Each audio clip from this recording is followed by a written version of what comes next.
Welcome to our YouTube channel maths with speed. जैसा कि आप जानते हैं मेरा नाम अभिषेक गुप्ता है।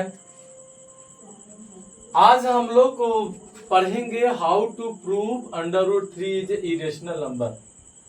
क्लास 10th में एक ये ऐसा टॉपिक है जो हर बार आपके एग्जाम में पूछा जाता है, वो भी 3 नंबर में।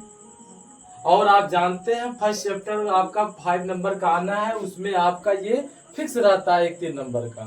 ओके, और सारे बच्चों को ये टॉपिक समझ में भी नहीं आता, शायद उसके बेस या उसका कॉन्सेप्ट उनको क्लियर ही नहीं होती।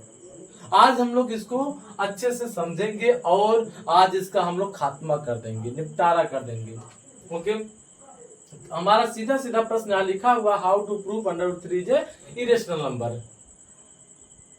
इसके जानने से पहले आपको पहले बेसिक जाननी पड़ेगी। इसका बेस क्या है? इसका बेस सिंपल है, आपको जानना पड़ेगा रेशनल क्या है, इरेशनल क्या है और प्राइम नंबर क्या है।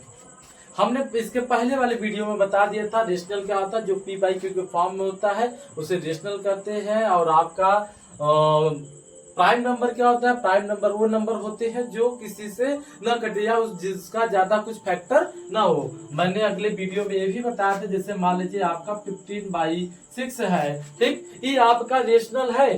बट अगर इसका सिंपलेस्ट फॉर्म देखेंगे तो हो जाएगा 3 5 15 3 2 6। ओके, 3 2 6। अब यहाँ देख रहे हैं कि इनका ये सिंपलेस्ट फॉर्म है और इन दोनों का अगर हम एचसीएफ निकालेंगे 1 आएगा। इन दोनों में अगर मैं कहूँ कॉमन क्या आएगा तो 1 आएगा। क्या आएगा? इसमें भी 1 आएगा, इसमें भी 1 आएगा। अब इन दोनों में क्या है? कॉमन 1 आएगा, इसीलिए इसे कहते हैं प्राइम। हमेशा याद रखना, रेशनल नंबर का सिंपलेस्ट फॉर्म हमेशा प्राइम रहता है। क्या रहता है? प्राइम। कोई भी नंबर देख लीजिए, कोई सा भी, ठीक है, कोई सा भी नंबर अगर देखेंगे, बस आप उसका क्या रहेगा भैया, कोई भी रेशनल नंबर आप देखें, सॉरी रेशनल नंबर देखेंगे, ठीक, उसका हम सिंपलेस्ट फॉर्म हमेशा किसका रहेगा? उसका सिंपलेस्ट फॉर्म हमेशा रहेगा,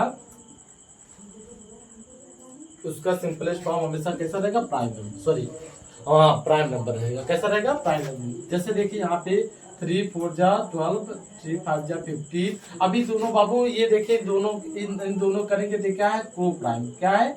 ये दोनों नंबर क्या है? को प्राइम है। क्या है?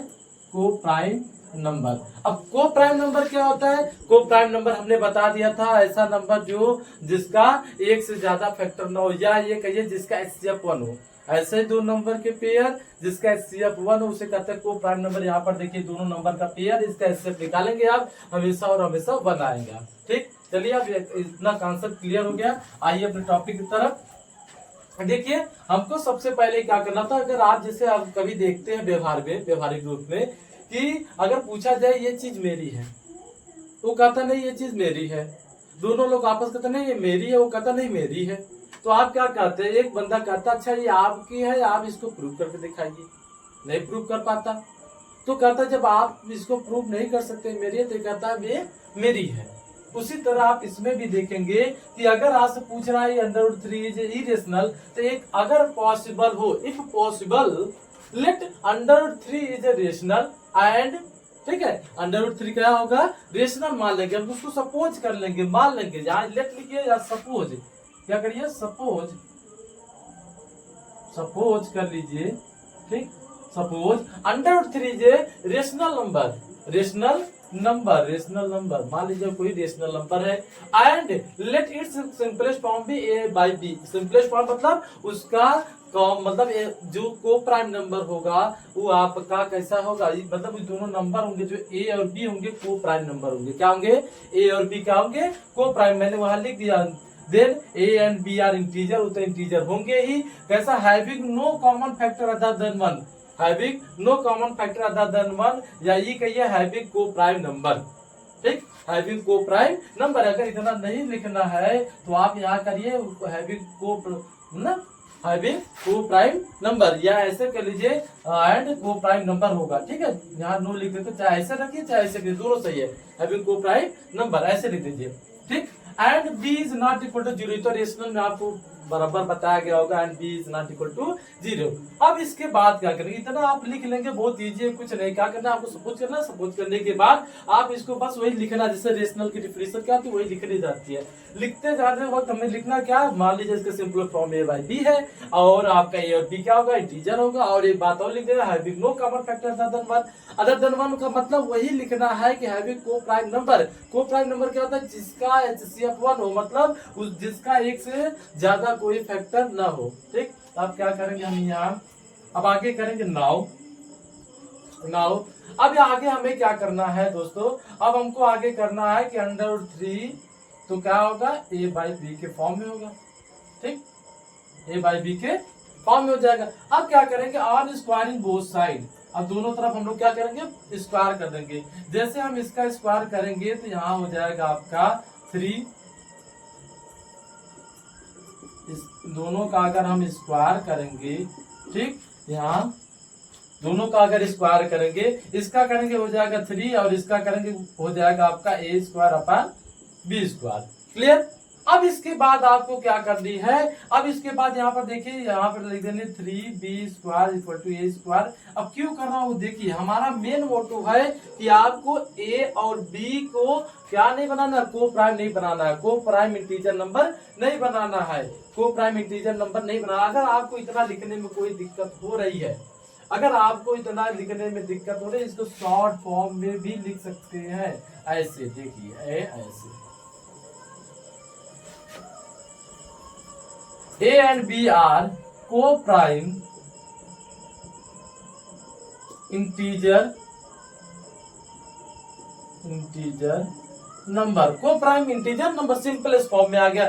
को प्राइम इंटीजर का मतलब भैया आपका कैसा रहेगा, जिसका एक से ज्यादा फैक्टर ना, जिसका HCF 1 हो। ठीक, जिसका HCF 1 हो। अब यहाँ पर देख रहे हैं 3b² ये। अब यहाँ पर आप देखेंगे ध्यान से, ठीक, यहाँ पे अगर ध्यान से देखेंगे तो ये बात क्या कहना चाह रहा है, ये कहना चाह रहा है आपका कि देखिए यहाँ पर ध्यान से देखिएगा, यहाँ पे b², ठीक, divide 3 divides,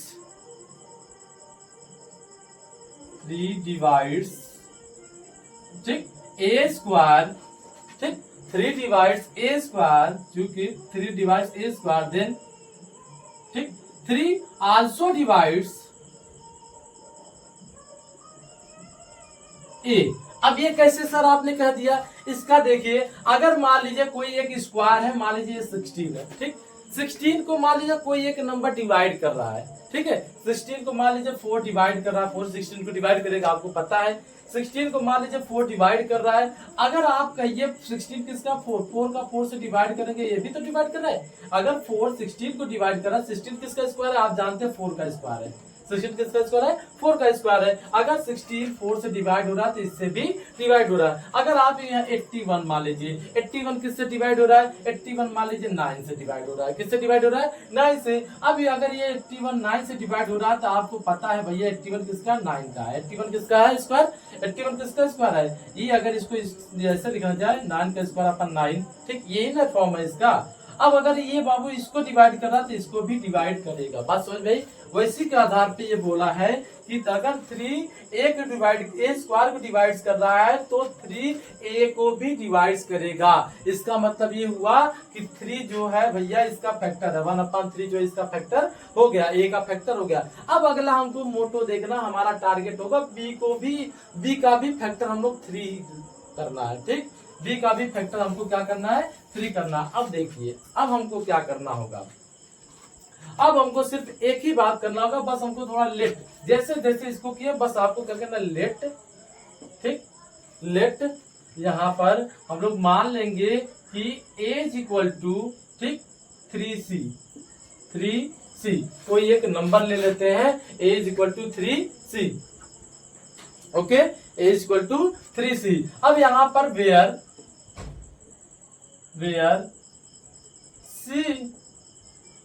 C is a co-prime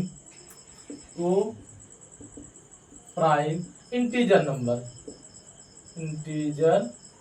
number, कोई एक क्या है, को प्राइम इंटीजर नंबर है। को प्राइम कहिए चाहे एक इंटीजर नंबर ही ले लीजिए, क्या ले लीजिए, चाहे एक इंटीजर नंबर, कुछ नहीं, जैसे आप इसको किए वैसे आपको इसमें करना है। आप बस ये याद रखिएगा, इस ए की वैल्यू कहाँ रखेंगे, किस यहाँ पे, ठीक, ए की वैल्यू कहाँ रखेंगे, यहाँ पर इक्वेशन फर्स्ट में रख देंगे, ठीक। ए की वैल्यू जैसे हम इक्वेशन फर्स्ट में रखेंगे √3 इज इक्वल टू, हम ए के प्लेस पे या तो वहां रखिए या तो यहाँ रखिए, कहीं भी रखिए, या इस यहाँ पर रख दीजिए, लीजिए, ठीक, यहाँ पे इक्वेशन फर्स्ट, ठीक। अब ए की वैल्यू यहाँ पर रखिए। अब देखिए क्या मामला आता है, हमारा आया √3b स्क्वायर इक्वल टू ए के प्लेस में हमको क्या लिखना है, 3c का स्क्वायर, 3c का स्क्वायर, ठीक। अब देखिए क्या कंडीशन बनता है, 3b स्क्वायर इक्वल टू, ठीक, यहाँ पर इसको करेंगे 3 3 जा 9c स्क्वायर। अब क्या देख रहे, 3 3 जा 9। अब यहाँ कंडीशन क्या उठा है, देखिए 3c स्क्वायर। अब ये जो 3 है b को डिवाइड कर रहा है, यहाँ लिखेंगे, ठीक, clear point, 3 divides b square, 3 divides b square, then 3 also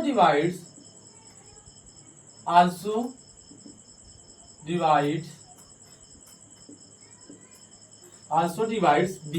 जैसे मैंने बताया आपको, अगर कोई भी बहु स्क्वायर रूट है या स्क्वायर है तो आप, सॉरी स्क्वायर है, तो अगर कोई नंबर उस स्क्वायर को डिवाइड कर रहा है तो उसके सिंपलेस्ट फॉर्म को भी स्क्वायर, मतलब उसके स्क्वायर रूट को भी डिवाइड कर देगा, ठीक है। जैसे कि यहाँ दिखाइए कि थ्योरम है आपका, 3 इसको भी डिवाइड कर रहा है। अब क्या, अब ये हमने क्यों किया, अब आप यहाँ पर देख रहे हैं सिंपलेस्ट, आप ध्यान दीजिएगा, गौर करिए, यहाँ पर देख रहे हैं भैया, जो 3 है ए का भी फैक्टर है, 3 ए का भी फैक्टर है, और 3 बी का भी फैक्टर है। 3 देखिए, 3 डिवाइड इसको भी कर रहा है, ए को भी कर रहा है, 3 बी को भी डिवाइड कर रहा है, ठीक। या ऐसे देख लीजिए, अगर 3 इसका मल्टीपल है, उसका भी मल्टीपल है, 3 इसको डिवाइड कर रहा है तो 3 इसको भी डिवाइड कर रहा है, दोनों में 3 कॉमन आ गया। लेकिन यहाँ ऊपर हमने क्या माना है, यहाँ पर हमने माना है कि 3 इज इन को prime integer number, coprime integer number, मतलब उसका एक से ज्यादा कोई, एक के अलावा कोई दूसरा फैक्टर नहीं होना चाहिए। यहाँ पर देख लीजिए, यहाँ पर को प्राइम है, ये नहीं है, एक के अलावा दूसरा फैक्टर आ रहा है, 1/3 1/3 3 आ रहा है, 3 दोनों का फैक्टर आ जा रहा है, इसलिए हमारा जो कंट्राडिक्स है, या हमने जो इसको अज्यूम किया है वो हमारा रॉन्ग है, ठीक, ये हमारा रॉन्ग है। और हम कह सकते हैं कि √3j रेशनल नंबर। बस थोड़ी सी चीज बातें हैं, उसको आपको क्या करनी, लिख देनी है, ठीक, लिख लेंगे। आप लोग नहीं लिख पाएंगे, हम लिख दे रहे हैं, ठीक, आपको थोड़ी सी बातें आपको क्या कर लेनी है, लिख देनी है, ठीक है। क्या लिखेंगे आप लोग,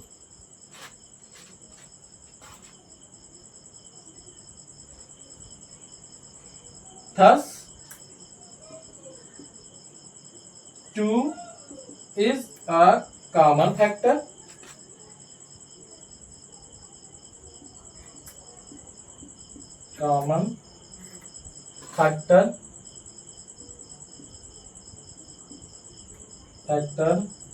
of A and B,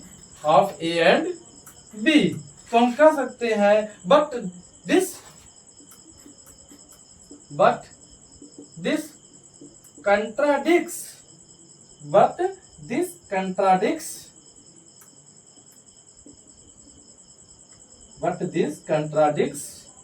or contradicts the fact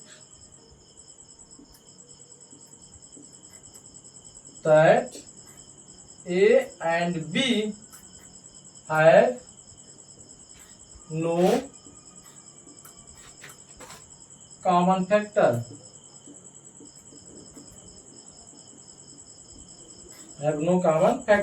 other than 1.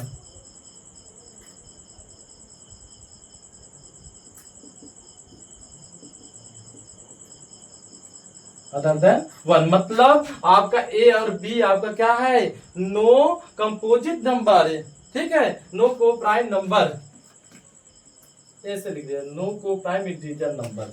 अब एक नो को prime integer number, coprime integer number, तो हम कहेंगे this कंट्राडिक्स arises by the assuming that √3 is a rational, hence √3 ठीक है। फिर यहाँ देखेंगे, देखिए जगह नहीं है, आप इसको स्क्रीनशॉट ले लीजिए। फिर लिखेंगे यहाँ पे this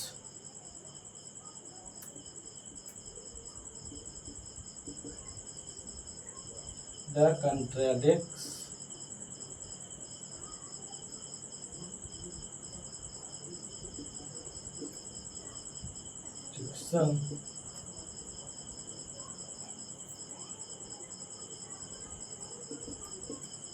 rising by assuming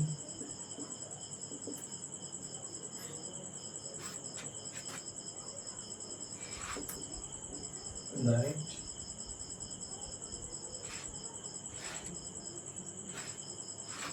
under root 3 is the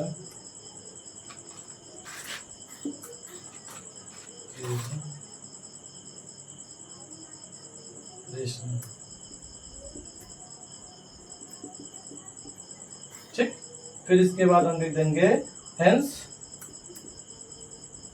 under root 3 is a irrational number। irrational, ठीक। तो अब हमको क्या करना है, बस इतना करने के बाद हमको ये कर लेना है कि अब बस लिखना भैया ये दोनों डिवाइड करना, देन 3 इज आल्सो डिवाइड, इतना करने के बाद देन लिखेंगे thus under root 3 is a common factor of a and b but this contradicts the fact that a and b have no common factor। मतलब इस जो कह रहा है under root 3 बाबू, यहाँ पर जो 3 है कॉमन फैक्टर किसका है, a का भी है और b का, बस वही लिख देना इंग्लिश में कि अंडर रूट 3 किसका, a और b दोनों का कॉमन फैक्टर है। तो हम कह सकते हैं, लेकिन यहाँ पे जो कंट्राडिक्शन है, ये जो फैक्ट है, ठीक है, fact that a and b have the coprime integer number, ये क्या हमारा रॉन्ग है। The contradiction arises by the assuming that under root 3 is a rational, फिर हेंस, ठीक, hence under root 3 is a irrational number. ठीक है, आशा करते हैं आपको ये समझ में आई होगी। इसके और अगर पार्ट अगर नहीं समझ में आएगा और इसके दूसरे पार्ट हैं, ये तो एक हुआ और बाकी दोनों जो भी है सब छोटे छोटे हैं, आपको पढ़ना है तो आप जो है कमेंट पे बताइए, हम इसको बता देंगे। ठीक है, और बाकी हमारे वीडियो को लाइक करिए, सब्सक्राइब करिए और ज्यादा से ज्यादा शेयर करिए ताकि इसके सब्सक्रिप्शन बढ़े, और आपके सपोर्ट की जरूरत है, हमें सपोर्ट कीजिए। ओके, यहाँ हमें